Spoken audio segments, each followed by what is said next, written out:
Man, what's good with everybody? It's your brother Timothy back at it with another video. When Ishowspeed went to Africa, I thought he was just doing it to have fun. But I've been watching these streams closely, and I'm starting to think the opposite. I'm starting to think he went to Africa with a deeper agenda because he's just asking all the right questions, going to all the right places. I mean, he showed all the civilized parts of Africa. Kenya didn't look poor when he went to Kenya. Kenya looked like Australia. At least the bits of Kenya I saw on camera, that was looking like Australia, bro. I ain't even lying.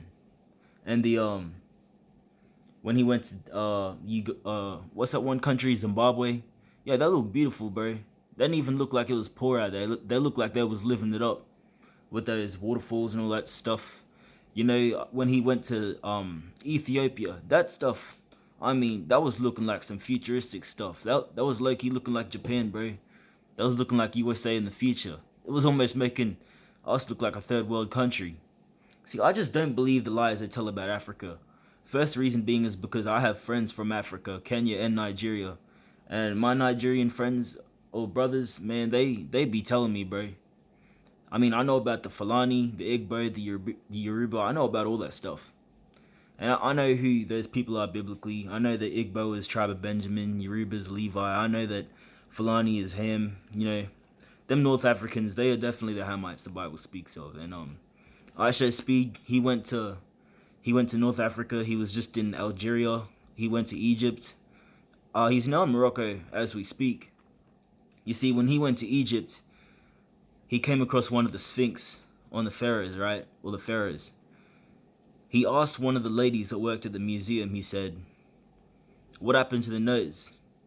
Because if you noticed, all the noses on the pharaohs and on the Sphinx, they're all gone. It's like the pharaoh's in like great condition, but for whatever reason, the nose is like always gone. That was always sus to me. I was like, yeah, what the hell? Like, it's all fine, but the nose is like just it disappeared. Speed asked that, and the lady stuttered. She was like, oh, well, she didn't want to tell the truth. See, what she told Speed is it's because that's the weakest point, and the wind blows, and she made up some crap. The truth is, when the Arabs invaded North Africa, they cut the noses off. Why? Because they knew, as well as the children of Esau, the Ishmaelites and the Edomites knew that the real chosen seed of Israel, children of Jacob, found out that the Egyptians were black, then they must be black too. How? Because the amount of times in the Bible that the Israelites were mistaken for Egyptians, Paul, Moses, heaps others mistaken for Egyptians. So if the Egyptians are black, the children of Israel must be black too. And that's what they fear finding out. Like I said in my last video, they fear the 12 tribes waking up. And Ishowspeed is doing nothing but bringing awareness to this. All the things they told you about Africa were lies. Everything Babylon teaches you about the children of Israel, so-called, they're all lies, bro. They're all lies. They teach you that we're children of Ham. No, that's the North Africans. They're the children of Ham. They're the Mizraim, the Egyptians. They're the children of Canaan. Look, man, I honestly think that the ancient Egyptians were the modern day Sudanese.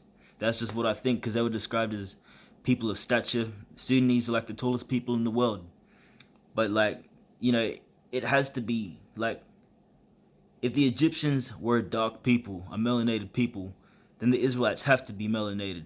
And I'm telling you, bro, that's what they don't want the people to find out. And I didn't think that Ishowspeed was I didn't think he was looking at it deep. I think he just came for fun. But I changed my mind, bro. Someone commented on my last video. He said, and the crazy thing about it is, he's just a kid having fun. I thought that, but I beg to differ. I think Ishowspeed is a lot smarter than we think. And I think same with Kai Cenat. I'm gonna keep it a buck. They're two young black kings. And they might not be right with God or anything, man, but they know a lot of their history. They learning stuff. I mean, I seen stuff on Kai Cenat's channel. There was he just stumbled across a video, but you see, because they're under certain contracts, they've got to be careful with what they say. So Kai Cenat was acting like it was nothing, but let me tell you, he knows, and I bet Ishowspeed knows too. I reckon they know a lot of stuff that the public is not supposed to know, man. So You know, it is what it is. I really hope that Ishowspeed doesn't get in trouble when he gets back to the States. You know, pray for Speed, man. Pray for Speed. And I really hope that he comes back to the Most High God, man. Or gets to know him, man. Because what I've seen going on in sub-Saharan Africa, places like Angola, Kenya, Zimbabwe, that was beautiful, man. That was beautiful. Nearly brought a tear to my eye. And I'm looking forward to the one where he goes to Ghana and Nigeria. I already know that's going to be lit. That's going to be lit, man. And you know, it's just crazy because he goes to North Africa. He gets treated like he was back in Europe again. He gets treated like he was in Asia again. N-word this, N-word that, chucking water bottles at him. Man, that always happens, man. It's just Deuteronomy 28. Cursed shall thou be in the field, cursed shall thou be in the city. Thou shalt become a proverb and a byword among all nations, whither the Lord shall lead thee. All that stuff, you're seeing it play in real time. Ishowspeed's his whole trip to Africa. It just shows you they lied about everything, man. So once again, you know, if you made it this far, hit that thumbs up. I'll keep you updated. Shalom.